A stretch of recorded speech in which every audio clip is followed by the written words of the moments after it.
Lottery అడ్డంగా పెట్టి బండి ఎక్కడ పెట్టి నడుచుకుంటూ వెళ్ళండి అన్నారు. నిరుడి బోర్డు వీడియో తీసుకున్నాను, బట్ ఈ బోర్డు వీడియో తీయడానికి లేక ఈ బోర్డు అడ్డంగా పెట్టారు. వానపల్లి పల్లాలంతల్లి అమ్మవారు జాగరం అంటే చూడడానికి వెళ్ళాను. మనం అలాగో సింగిల్ గా వెళ్తున్నాం కాబట్టి మనతో పాటు ఇద్దరు కూడా తీసుకొచ్చేసాను. మన లైఫ్ లో సెకండ్ టైం ఇది వానపల్లి పల్లాలంతల్లి అమ్మవారు జాగరంగా రావడం అన్నది. లాస్ట్ టైం మనం వచ్చేసరికి మొత్తం కంప్లీట్ అయిపోయింది, కానీ అలాగని ఈ అసలు మిస్ అవ్వకూడదు అని.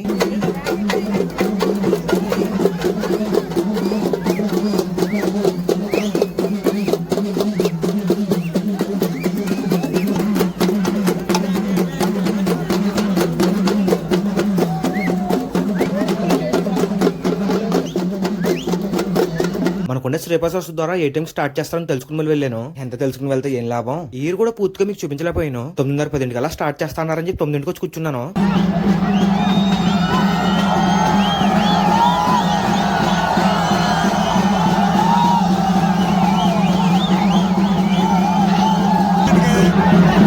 ఆ ఒక్క వేరు కనుక అడ్డు రాకుండా ఉంటే నిలబడేద్దరు. ఆ వేరు అడ్డు వచ్చిందని చెప్పేసి ఎలాగైతే నిలబెట్టారు, మళ్ళీ అలాగే పుడుగబెట్టేశారు. మళ్ళీ నిలబడతారు కదని చెప్పి అక్కడే వెయిట్ చేశాను. ఈ పోలీసు అంకులు చాలా బాగా హెల్ప్ చేశారు. అక్కడ నుంచి చూడడం కదా బాబు, వాళ్ళకి సహాయం చేయండి అని. ఇంకా నుంచి కాల్ లాగేసి మొత్తం నీరసం వచ్చేసిన తర్వాత ఇంక ఇంటికి వెళ్ళిపోదాం ఫిక్స్ అయ్యాము. ఇక్కడ ఫ్రీ వాటర్ ఇస్తుంటే వాళ్ళకి అన్ని దండాలు పెట్టినా తప్పలేదనిపించింది. అమ్మవారి తీర్థం వీడియో కూడా తీస్తాను.